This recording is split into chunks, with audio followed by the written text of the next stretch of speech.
mid-90s, and I was attending a stick fighting seminar somewhere in or around Vancouver. This particular seminar was being held in a high school gymnasium, which, for the day, was full of people whacking each other with sticks. Now, these were not the full contact type of stick fighters, the Dog Brothers, who meet in public parks and, wearing only fencing masks and batting gloves, beat the life out of each other with batons to the tune of bongo drums. No. These were the other kind, who spend endless hours rehearsing how not to hit each other with sticks. Sticks made from a type of wood that is only slightly heavier than styrofoam. So, even in the exceedingly unlikely event you take a shot in the dome, you'll be as right as rain instead of floundering around in a ditch looking for your cheekbones, as you would be if someone were to hit you square in the face with a riot squad police baton.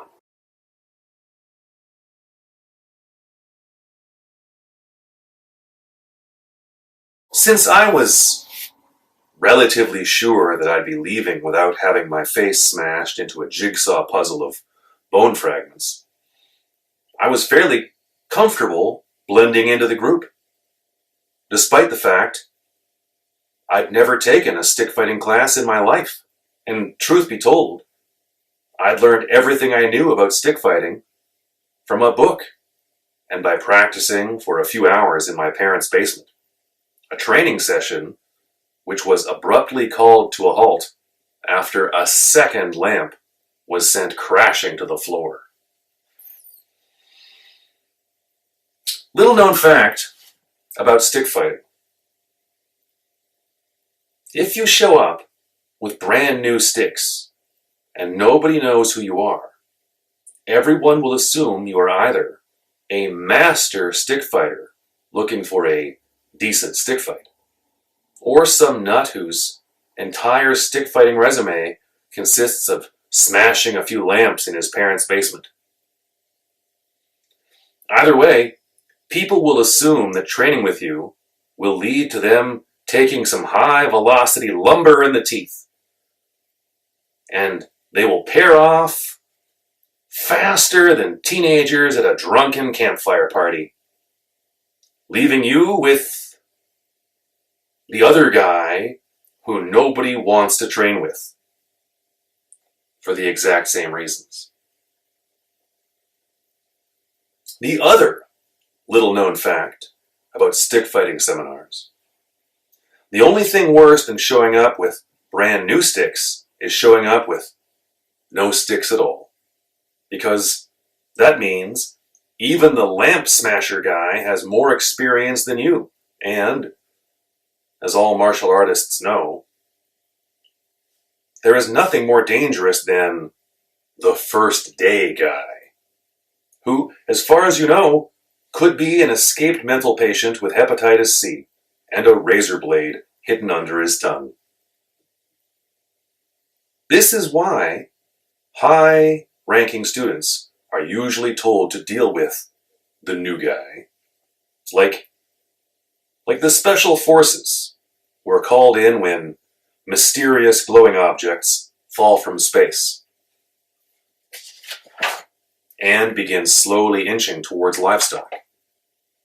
These are the people with the proper training, plus biohazard suits and 11-foot electric shock poles. They are the ones who should deal with the unknown danger. And, should anything awful spring to life, they are the ones who must bear its mysterious wrath. But, on this day, one stranger met another, and, for the first while, everything was fine. It turns out this fellow was a jack of all trades like myself, and was here dabbling in stick fighting to satisfy that strange curiosity for violence in all forms that many martial artists share. So, we spent the morning hitting each other with sticks. We weren't good enough to not hit each other yet. After 3 hours of this general merriment, lunchtime rolled around, and everyone dropped their weapons to ship off to McDonald's. But this fellow and I had both brought our own lunch along. And let me tell you, nothing builds up a hunger like getting hit with a stick.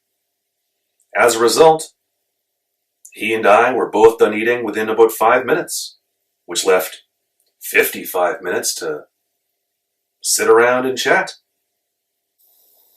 This is where the trouble began. Since both he and I were mixed martial artists, long before the term was coined, we'd both seen the new thing called the UFC and had started dabbling in grappling.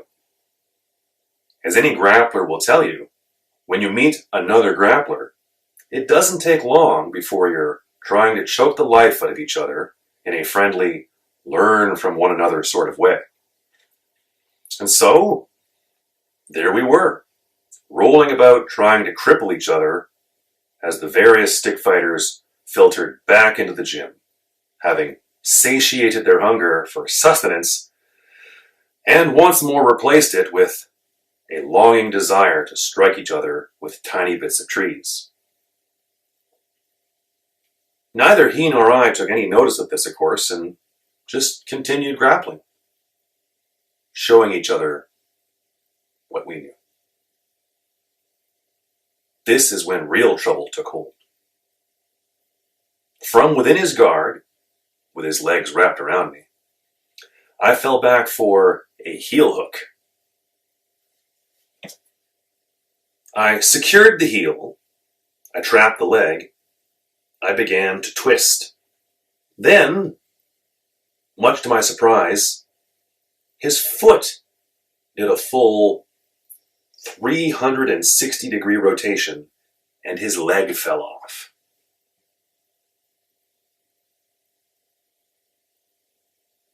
There are times in my life when Loki, the Nordic god of chaos, rests his invisible hand gently on my shoulder and says, "Today, my son, you will taste my wine."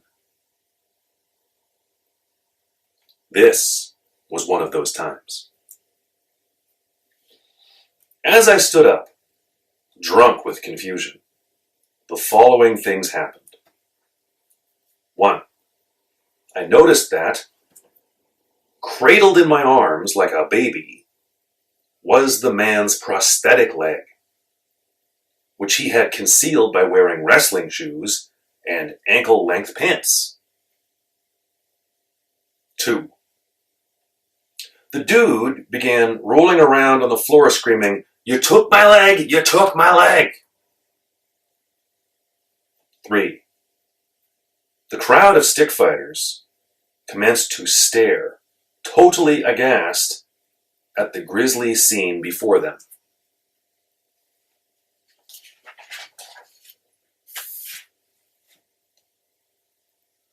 The evidence was incontrovertible. There was no explaining it. I was standing over the man, holding his leg in my hands. Could I do anything to prevent these people from branding me a limb-stealing maniac? Somewhere, in the deepest recesses of my mind, it occurred to me that the moment had gotten altogether too serious and needed some lightening up.